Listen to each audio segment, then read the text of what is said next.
Praise Jesus. సిలువను గూర్చిన వార్త నశించుచున్న వారికి వెర్రితనము గాని రక్షింపబడుచున్న మనకు దేవుని యొక్క శక్తి. మన స్త్రీలలో, కొందరి స్త్రీల జీవితాలలో ప్రత్యేకంగా ఈ యవ్వన దశలో ఉండేటప్పుడు రకరకాల శోధనలకి మన యొక్క స్త్రీలు మనమందరం కూడా గురైనాం. అది స్నేహితుల ద్వారా కావచ్చు, కుటుంబంలో కావచ్చు, లేదా వ్యక్తిగతంగా కావచ్చు. అనేక సార్లు ప్రతి మనిషి జీవితంలో యవ్వన దశలో ఉండేటప్పుడు ఈ శరీర కోరికల ద్వారా అనేక మంది వారి వారి జీవితాలను పాడు చేసుకున్నారు.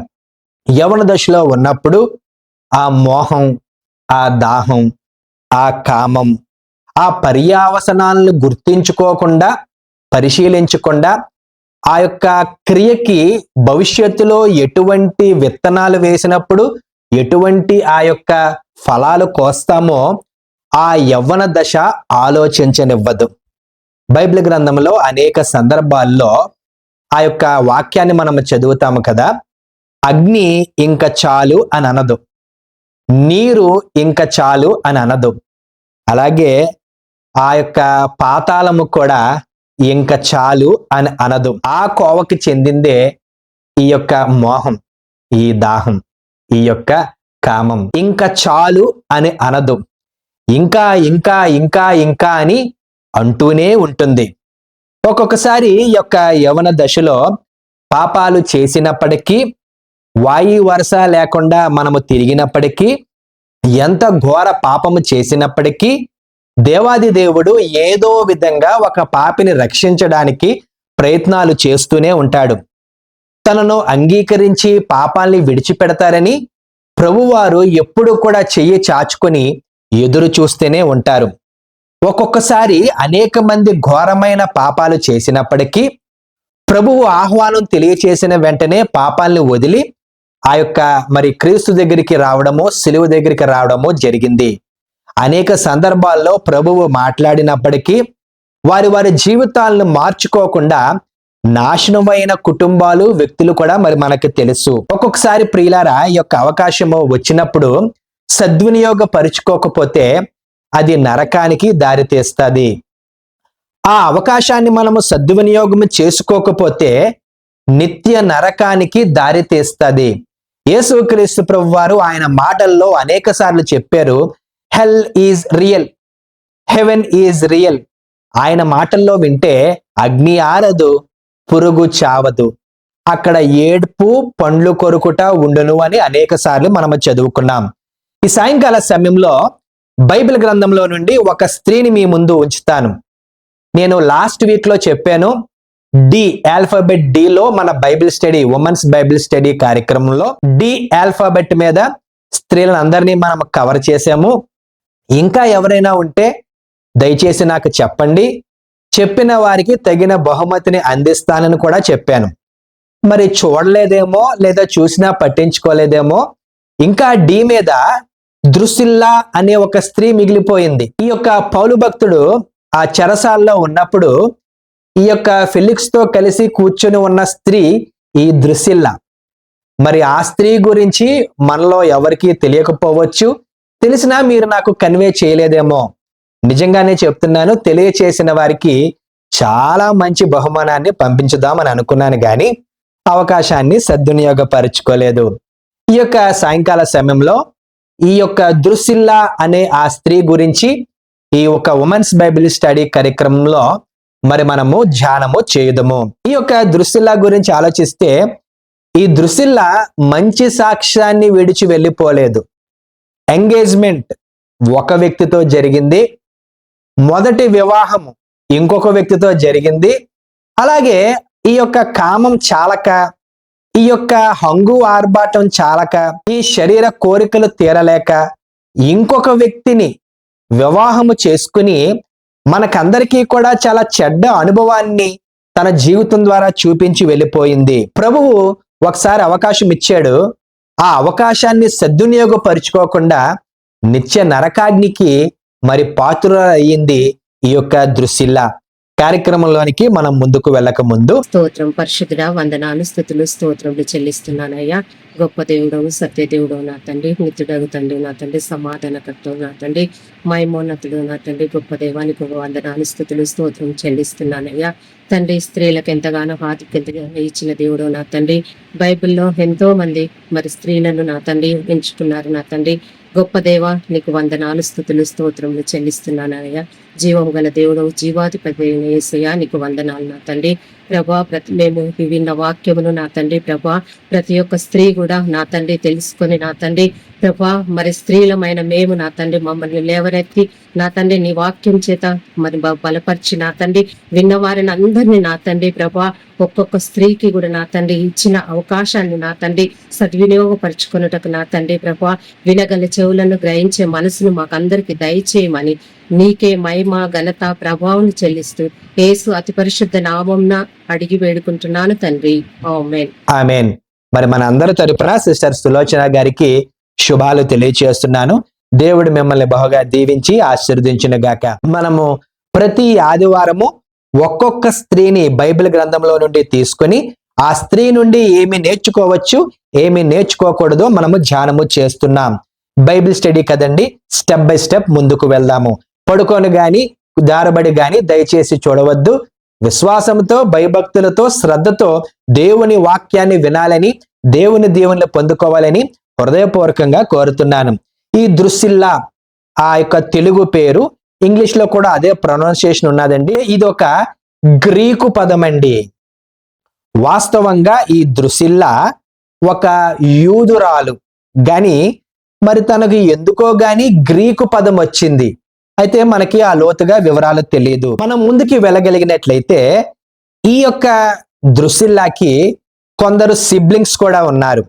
గడిచిన వారాలలో బర్నీకే అనే ఒక ఉమెన్స్ బైబిల్ స్టడీ కార్యక్రమాన్ని జరిగించాం. ఆ స్త్రీని గురించి మరి నేను చక్కగా వివరించాను. ఆ స్త్రీని గురించి మనం అర్థం చేసుకుంటే ఈ ద్రుసిల్లా గురించి కూడా అర్థమవుతుంది. స్క్రీన్ మీద గమనించండి, ఒక క్యూఆర్ కోడ్ నేను డిస్ప్లే చేస్తున్నాను. అది ఫోన్ పే కోడ్ కాదండి, ఫోన్ పే క్యూఆర్ కోడ్ కాదు. మీరు కానీ స్కాన్ చేస్తే ఆ యొక్క బర్నీకే ఆ యొక్క యూట్యూబ్ ఆ వీడియో మరి డిస్ప్లే అవుతుంది. దేవుని యొక్క చిత్తం అయితే మీకు ఇష్టం ఉంటే మరి వీక్షించాలని కోరుతున్నాను. ఈ యొక్క బర్నీకేకి మరియంనే అనే ఇంకొక వ్యక్తి, హేరోద్ అగ్రిప్పా అనేటువంటి ఒక అన్న కూడా ఉన్నాడు.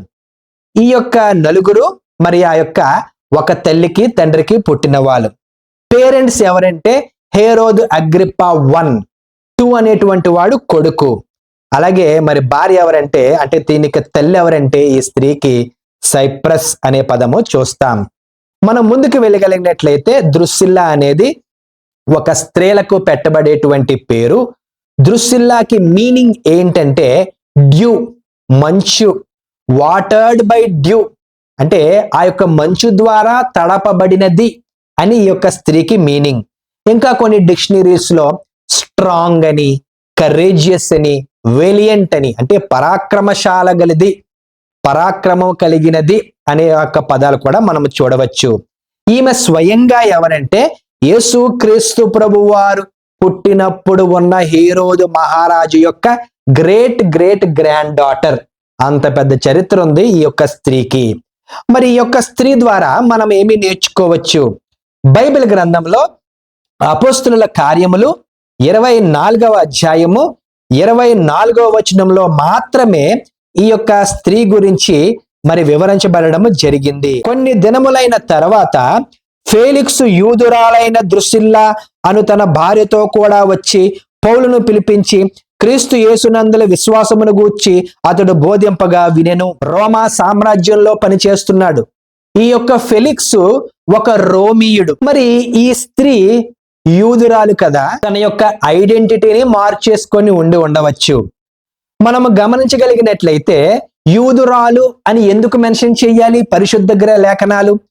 ఎందుకంటే తర్వాత కాలంలో తన యొక్క మతాన్ని, తన యొక్క ఐడెంటిటీని, తన దేశాన్ని మార్చుకున్నది గనక ఈ రోమీయుడికి యూదురాలైన ఒక భార్య ఉన్నదని స్ట్రెస్ చేసింది ఈ యొక్క పరిశుద్ధ లేఖనాలు. ఇంకొంచెం మనం ముందుకు వెళ్ళగలిగినట్లయితే భార్యతో కూడా వచ్చి అని పిలవడం జరిగింది. భార్యతో అంటే వాస్తవంగా లోతుగా గమనించగలిగినట్లయితే ఈ స్త్రీ మరి పరిశుద్ధంగా లేదా ఆ యొక్క రోమా చట్టాల ప్రకారము నియమ నిబంధనల ప్రకారము వివాహము చేసుకున్నది కాదు, ఉంచుకున్నది, కీప్ అంటాం కదండి మనం, అటువంటి స్త్రీ. వాస్తవంగా ఈ ద్రుసిల్లాకి చరిత్రను చదివితే గాయూస్ జూలియస్ అజిజస్ అనే ఒక వ్యక్తితో వివాహమైంది, కొంతకాలం కాపురం చేసింది.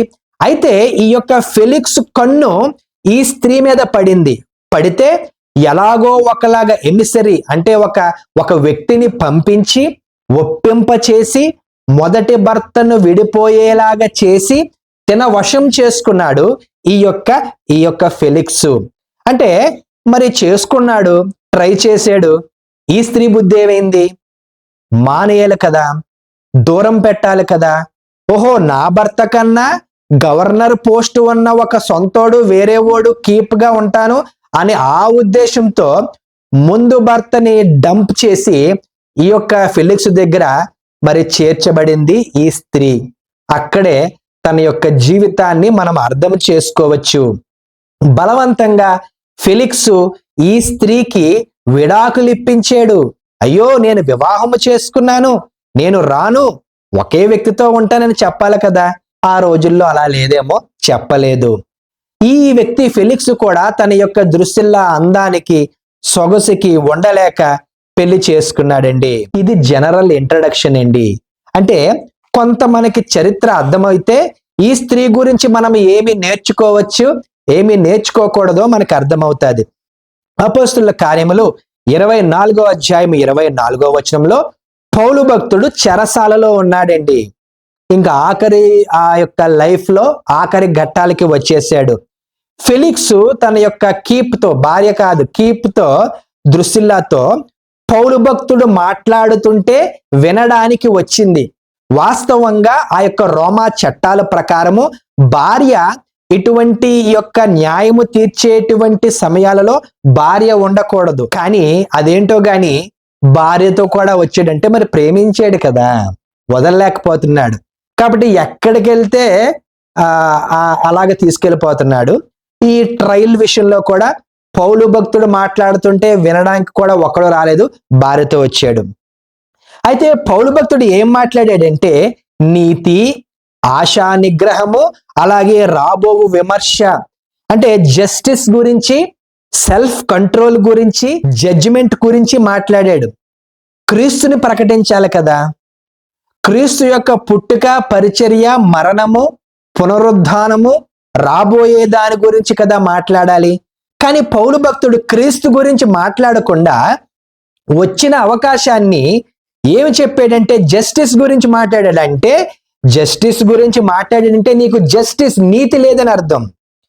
సెల్ఫ్ కంట్రోల్ గురించి మాట్లాడాడంటే నీకు ఆశా నిగ్రహము లేదు అని అర్థం. రాబో విమర్శ, జడ్జిమెంట్ గురించి మాట్లాడాడంటే నువ్వు విత్తినది కోస్తావు, ఖచ్చితంగా నీ క్రియకి ఒక కాన్సిక్వెన్స్, ఒక పనిష్మెంట్ ఉన్నదని అక్కడ హెచ్చరించడం జరిగింది. నీతి, ఆశా నిగ్రహము, విమర్శ, జడ్జిమెంట్. ఎందుకు పౌలు భక్తుడు ఇలా చెప్పాడంటే నిజంగానే ద్రుసిల్లాకి, ఆ యొక్క మరి ఫెలిక్స్ కి నీతి లేదు, ఆ యొక్క ఆశా నిగ్రహం లేదు, అలాగే విమర్శ, ఆ రాబోయే కాలమును గురించిన అవగాహన లేదు. ఇద్దరికి ఆ మూడు లేవు గనక ఆ మూడిట్ల మీద ఆయన ఫోకస్ చేశాడు. 3వ లైన్లో ఫెలిక్స్ మిగులు భయపడి, ఇద్దరు వచ్చారు కదా ఈ యొక్క కేసు వినడానికి. ఫెలిక్స్ కి మాత్రమే భయం వేసింది కానీ పక్కనే ఉన్న ఈ స్త్రీకి భయము వేయలేదు. అంటే తను అనుకున్నది ఏదో పిచ్చి పిచ్చి మాటలు మాట్లాడుతున్నాడు, జడ్జిమెంట్ అంట, సెల్ఫ్ కంట్రోల్ అంట, నీతి అంట అని. అంటే తనకి కనీసం భయము లేదు, భక్తి లేదు, ఏ విధమైన రిగ్రెట్, పశ్చాత్తాపం లేదండి. ఈరోజు చాలా మందిని మనం గమనిస్తాం కదా, భయము ఉండదు, అసలు భక్తి ఉండదు, విశ్వాసం ఉండదు, ప్రార్థన ఉండదు, అసలు ఆ యొక్క దేవుని ఎడల, వాక్యము ఎడల అవగాహనే ఉండదు. తీర్పు ఉందని మర్చిపోయింది. యూదురాలి కదా, యూదులకు తెలుసు ఆ యొక్క జడ్జిమెంట్ అనేది ఉందని. మరి యూదురాలైన ఈ యొక్క దృష్టిలా నమ్మాలి కదా అంటే నమ్మలేదు. లెక్క అప్పచెప్పాలని నమ్మలేదు. దేవుని ముందు నిలవబడాలని అసలు ఆ యొక్క స్త్రీకి ఆలోచన లేదు. ఉగ్రత ఉన్నదని మర్చిపోయింది, నరకము ఉందని మర్చిపోయింది. యూదురాలైన ఈ యొక్క స్త్రీకి అన్నీ తెలిసినప్పటికీ కేవలం ఈ యొక్క శరీర కోరికలతో, పదవితో భర్తను చూసుకొని వెర్రవీగిపోయి ఆ యొక్క సదాకాలము ఉండేటువంటి దేవుణ్ణి వదిలిపెట్టింది. ఆర్ఎం అంటే బాగోదని నేను తెలుగులో అనట్లేదు, ఈ ఆర్ఎంతో ఉండిపోయిందండి. గవర్నర్ అయిన ఈ యొక్క ఆర్ఎం, ఈ ఫెలిక్స్ మరి ఆ ముఖ్యమైపోయాడు. అందం ముఖ్యమైపోయింది, శరీరము ముఖ్యమైపోయింది. టెంపరరీ అని గుర్తెరగలేదు. ఈరోజు అనేక మంది స్త్రీలు క్రైస్తత్వంలో కూడా భర్తని పట్టించుకోకుండా, ఈ యొక్క కుటుంబాన్ని పట్టించుకోకుండా, మన క్రైస్తవ మట్టు మర్యాదలు లేకుండా ఇతరుల వివాహము చేసుకొని క్రైస్తత్వానికి దూరంగా ఉంటున్నారు. బాప్తిజం తీసుకొని దేవుడికి దూరంగా ఉంటున్నారు. ఆ యొక్క బల్ల కార్యక్రమంలో చేయి వేస్తూ ఇంకా చాలా మంది దూరంగా ఉంటున్నారు. తప్పదు, ఒకరోజు శిక్ష ఉన్నది. తప్పదు, ఒకరోజు దేవుని ముందు నిలబడాలి. ఆ విషయాన్ని మనం జ్ఞాపకం చేసుకోవాలి. ఇవన్నీ టెంపరరీ అని తనకు తెలిసినప్పటికీ వదలలేకపోయింది. దృశ్యుల్లాది కాదండి తప్పు, తన వయసుది తప్పు. సామెతల గ్రంథము 31వ అధ్యాయము 30వ వచనం బి భాగాన్ని గాని మనం చదివితే, యెహోవా యందు భయభక్తులు కలిగిన స్త్రీ కొనియాడబడును. భయము, భక్తి రెండు విడివిడి వర్డ్స్ కాదు. ఎక్కడ చూసినా ఈ రెండు మాటలు హ్యాండ్ ఇన్ గ్లౌ లాగా కలిసే ఉంటాయి. తప్పు చేశాను అని తనకి చింత లేదు. మనము అలాగా ఉండవద్దు. తప్పు చేస్తాం. యవ్వన దశలో ఉన్నప్పుడు ప్రతి వ్యక్తి తప్పు ఏదో విధంగా చేస్తారు. దుష్టులు కాకుండా ప్రత్యేకించి యవ్వనస్తుల విషయంలో కూడా బైబిల్ చెప్పింది, యవ్వనులు తప్పక తొట్టిల్లుదురు. అయితే క్రీస్తుని ఎరిగిన మనం ఏం చేయాలంటే, క్రీస్తు మన ఎడల ఆ యొక్క ప్రేమ కలిగి ఉన్నాడని, ఎంత ఘోర పాపినైనా చేర్చుకుంటాడని మన తప్పుల్ని ఒప్పుకుంటే క్రీస్తు రక్షిస్తాడు. యూత్లో స్త్రీలారా, అనేక మంది మనము తప్పు చేశాము. మనలో అనేక మంది యవ్వన దశలో ఉన్నప్పుడు తప్పు చేశాము. అయితే ఆ తప్పుని కొంతమంది కరెక్ట్ చేసుకున్నారు, ఇంకా కొంతమంది కరెక్ట్ చేసుకోలేదు. ఆ తప్పుని కానీ మనం కరెక్ట్ చేసుకోకపోతే, ప్రభు దగ్గరికి రాకపోతే ఆ పాపం అలాగే ఉండిపోతుంది. అది శాపంగా మారుతుంది, దేవుని ఉగ్రతకి దారి తీస్తుంది. కాబట్టి అందరినీ కోరుతున్నాను, ఎవరిని నేను పాయింట్అవుట్ చేయట్లేదు. మనం అందరం కూడా తప్పు చేసాం, మనం అందరం కూడా పాపం చేసాం. కాబట్టి మనము అడిగితే, దృష్టిలో అలా కాకుండా మనము అడిగితే ప్రభు మనల్ని క్షమిస్తాడు, మన హృదయాల్లోనికి వస్తాడు. ముందుకు వెళ్ళగలిగినట్లయితే 24వ అధ్యాయము 26వ వచనాన్ని ఒకసారి చదువుతున్నాను, దయచేసి అందరూ చూడాలని కోరుతున్నాను. తరువాత పౌలు వలన తనకు ద్రవ్యము దొరుకునని ఆశించి మాటిమాటికి అతన్ని పిలిపించి అతనితో సంభాషణ చేయుచుండెను. ఫిలిక్స్ పెద్ద లంచగుండి ఈ ప్రిజనర్ అయిన పౌలు దగ్గర అస్మాను పిలిస్తే, బాబా ఇదిగో కొంత డబ్బులు ఇస్తున్నాను, విడిచిపెట్టేనాయన, మా ఇంటికి వెళ్ళిపోతాను, మా ఊరికి వెళ్ళిపోతానని అనుకున్నాడు. చెప్తాడు అని అనుకొని డబ్బులు ఇస్తాడు, డబ్బులు ఇస్తే మనం విడిచిపెడదామని ఫెలిక్స్ అనుకున్నాడు, కానీ పౌలు భక్తుడు ఇవ్వలేదండి. బాగా గమనించాలి.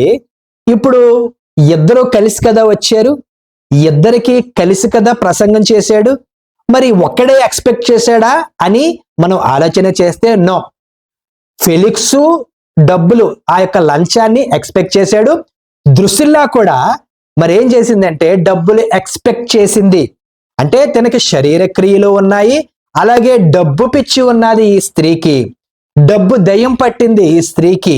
కొందరికి కనబడిన దయ్యం ఉంటుంది, కొందరికి లిటరల్ గానే బయటికి కనిపించిపోతుంది. మనలో అనేక మందికి అమెరికా పిచ్చి ఉన్నది, అవునా కాదా? మనలో అనేక మందికి ఈ ప్యాకేజ్ పిచ్చి ఉన్నది, మనలో అనేక మంది బ్రాండ్ పిచ్చి ఉన్నది. మనలో చాలా మందికి ఉన్నదాంతో సరిపెట్టుకోకుండా అనవసరమైన దాని గురించి వేగిర పడేటువంటి మనస్తత్వం ఉన్నది. పరిగెట్టి పాలు తాగేటువంటి మనస్తత్వం ఉన్నది.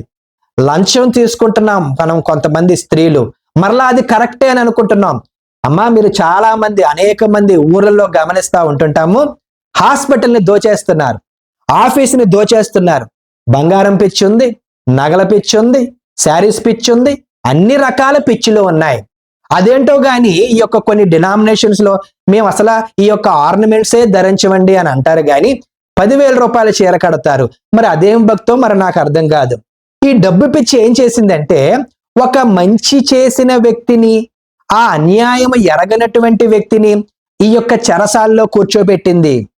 ఆ యొక్క వ్యక్తి దృశ్యలా భర్త ఎక్స్పెక్ట్ చేస్తుంటే పోనీ వివాహం చేసుకుంది కదా, పోనీ సమాజం యాక్సెప్ట్ చేసింది కదా, నా భర్త మనకే బోల్డ్ డబ్బు ఉంది కదా, నువ్వు సాక్షాత్తు గవర్నర్ కదా, ఇంకా చాలు అని చెప్పే ప్రయత్నం కూడా చేయలేదు. ఈరోజు స్త్రీలుగా ఉన్న మనము మన భర్తలు చాలా మంది లంచగుండ్లుగా ఉంటున్నారు. ఆఫీసుని దోచేస్తున్నారు, కాలేజీలను దోచేస్తున్నారు, ఆ యొక్క పని దగ్గర పనిచేస్తున్న బాసులను దోచేస్తున్నారు. ఇంకా తిండి అని మన భార్యలు అంటున్నారు కానీ నా భర్త నువ్వు తప్పు చేసావు వద్దు అని అనేటువంటి ఆ యొక్క ఆలోచనే సిగ్గు లేకుండా చాలా మంది స్త్రీలకు రావట్లేదు. సామెతల గ్రంథము 31వ అధ్యాయం 16వ వచనంలో కూడబెట్టిన ద్రవ్యము, ఈ స్త్రీ విర్చుయస్ ఉమెన్ గురించి మాట్లాడుతూ ఆ స్త్రీ ఏం చేస్తుందంటే కూడబెట్టిన ధనం అంటే కష్టపడి రూపాయి సంపాదించి దానితో పొలం కొంటదట. 31వ అధ్యాయం 17వ వచనంలో చేతులతో బలంగా పనిచేస్తుందంట. చూడండి, ఈరోజు చాలా సంస్థల్లో నేను చూస్తున్నాను, చాలా కుటుంబాల్లో నేను చూస్తున్నాను, కష్టపడకుండా చాలా మంది సంపాదించేస్తున్నారు. మీ డబ్బులు నాశనమగునుగాక. కూర్చొని ఆ నెల అయ్యేసరికి శాలరీని తీసేసుకుంటున్నారు. అది కాకి ఎత్తుపోవునుగాక. ఎందుకంటే బైబిల్ చెప్తున్నది అది ఆరోగ్యం ఇవ్వదు, నెమ్మది ఇవ్వదు, శరీరంలో స్వస్థతనివ్వదు. ఆ యొక్క డబ్బు నాశనానికే దారి తీస్తుంది కానీ అది సమాధానానికి ఎప్పటికీ దారి తీయదు. అన్యాయంగా శాలరీని తీసుకుంటున్నావు కదమ్మా, నీకెందుకు సిగ్గు లేదు? అన్యాయంగా నువ్వు పెన్షన్ తీసుకుంటున్నావు కదా, నువ్వు తిన్నది ఎలాగ వంటబడుతుంది ఒకసారి ఆలోచన చేయాలా? దేవాది దేవుడు నీతి కలిగిన దేవుడు. నీతి కలిగిన దేవుడికి ఎప్పుడు అన్యాయస్తులైన పిల్లలు ఉండరంటే ఉండరంతే. భర్తకు తెలియకుండా మన స్త్రీలు అనేక మంది ఈ చీటీలు వేస్తున్నారు. సిగ్గులేదు, ఎందుకు చేస్తున్నారు అలాగా? ఇప్పుడు వారు ఏక శరీరమై ఉందరు అని ఉన్నది కదా, వారు ఇంక ఒకటే శరీరం కదా. బైబిల్ చెప్తే భర్తకు తెలియకుండా భార్య, భార్యకు తెలియకుండా భర్త, ఇలాగ రకరకాల డీల్స్ పెట్టుకుంటున్నారు, రకరకాలుగా సంపాదిస్తున్నారు భర్తకు తెలియకుండా. అది తప్పు, అది పొరపాటును కూడా చేయకూడదు. ధనాపేక్ష సమస్త విధమైన కీడుకి అదేంటంటే ఒక సోర్స్ అండి, మూలము. స్త్రీలారా, మన స్త్రీలారా, దయచేసి మనం అలాగే చేయవద్దు. భర్త లంచగొండి అయితే, ఓ భర్త నువ్వు లంచగొండి విని వాపు అని మనము ప్రేమతో చెప్పాల. భర్త అన్యాయస్తుడైతే అన్యాయాన్ని ఆపు అని ప్రేమతో చెప్పాల. ఖాళీగా కూర్చొని తింటుంటే అది మంచిది కాదని చెప్పాలా. విడిపించే ప్రయత్నము చేయలేదండి ఈ యొక్క దృశ్యంలా. భయం లేదు, భక్తి లేదు, కామం ఉంది, మోహం ఉంది, దాహం ఉంది, శరీర కోరికలు ఉన్నాయి, ధనాపేక్ష ఉంది, అన్యాయపు తీర్పు ఉన్నది. ఒక రకంగా ఈ స్త్రీ మాట్లాడకపోవడం వలన ఈ యొక్క పౌలు భక్తుడు 2 సంవత్సరాలు ఆ యొక్క జైల్లో ఉండిపోవలసి వచ్చింది. మనం వేరే కోణంలో ఆలోచన చేస్తే 2 సంవత్సరాలు తను బయట ఉంటే ఎంత సువార్త చేద్దునో, ఎంతమందికి సువార్త ప్రకటించి దేవుని వైపు తీసుకుని వద్దునో. అందముతో ఫెలిక్స్ ని పడగొట్టేసింది. ఒక్క మాట చెప్పచ్చు కదా, నా భర్త ఈ వ్యక్తిలో ఏ అన్యాయం లేదు, వదిలే. అయ్యో, స్త్రీల గురించి ఏదైనా చేసేస్తారు మన మగవాళ్ళు, ఏదైనా చేసేస్తారు మనోళ్ళు. కానీ ఈ యొక్క స్త్రీ ఒక్క మాట చెప్పుంటే పౌలు భక్తుడు బయటకు వచ్చేటువంటి వాడు. చెప్పలేదండి. అన్యాయముతో అన్యాయస్తులతో చేతులు కలిపింది. దుష్టుల ఆలోచన చెప్పున నడవక, పాపుల మార్గమున నిలవక, అపహాసకులు కూర్చుండ చోటన కూర్చుండక. అన్యాయము చేయకపోతే ఒకటే, అన్యాయమని తెలిసినా అన్యాయస్తులకి ఓకే అని అంటే, అన్యాయము జరుగుతున్నా కామ్గా ఉంటే దానికి కూడా శిక్ష అనుభవించవలసిన పరిస్థితి రాబోతున్నదండి. చాలాసార్లు మనకి మన చర్చిల్లో, మన గృహాల్లో అన్యాయం చేస్తారు, మిగిలిన వారు సైలెంట్ గా సినిమా చూస్తారు. అన్యాయము ఆపకపోతే కూడా శిక్ష అనే విషయాన్ని నేను జ్ఞాపకం చేస్తున్నానండి. ఒక్కొక్కసారి మనం తెలియకుండానే అన్యాయాన్ని ఆపకుండా ఆ వ్యక్తిని అలాగా అన్యాయస్తుడిగా చేస్తే ఆ శాపం నీ కుటుంబం మీదకి రాదా? నీ పిల్లల మీదకి రాదా? దయచేసి వస్తుంది గనక అన్యాయాన్ని ఆపాలి. యేసుక్రీస్తు ప్రభువారు న్యాయవంతుడు, నీతిమంతుడు, అన్యాయస్తుల పక్కన ఎప్పుడు ఉండడు గాని న్యాయము ప్రకారము ఎప్పుడు నడుచుకుంటాడు. గమనించాలి.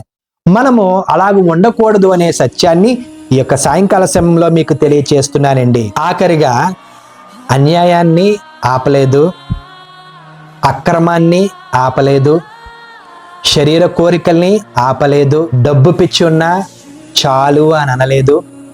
ఈరోజు మనతో చీవాట్లు చెప్పు దెబ్బలు కొట్టించుకుంటుంది ఈ దృశ్యలా.